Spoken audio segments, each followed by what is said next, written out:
এক দাদু তার নতুন বান্ধবীকে নিয়ে দিদার গায়ে নীল রঙের এক ধরনের লিকুইড ঢেলে দিতেই দিদা এক সাদা ইঁদুর হয়ে যায়।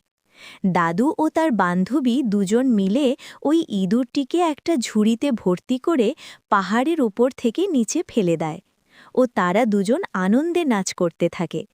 এদিকে ইঁদুরটি এক জঙ্গলে পড়ে যায়। জঙ্গলে পড়তেই এক শিয়াল ইঁদুরটিকে খাবার জন্য ধরতে চেষ্টা করে। ইঁদুরটি বাঁচার জন্য অনেক দৌড়তে থাকে। হঠাৎ এক পরী এসে ওই ইঁদুরটিকে শিয়ালের হাত থেকে মুক্ত করে ও ওই ইঁদুরের সব কথা শোনার পর ওই ইঁদুরের মাথায় হাত বুলিয়ে দিতেই ইঁদুরটি পুনরায় দিদা হয়ে যায়।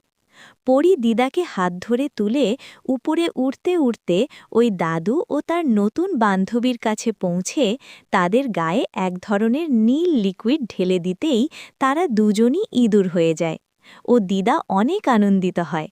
কিন্তু পরী অনেক কাঁদতে থাকে, কারণ তোমরা পরীর এই ভালো কাজের জন্য কেউ লাইক সাবস্ক্রাইব করছো না।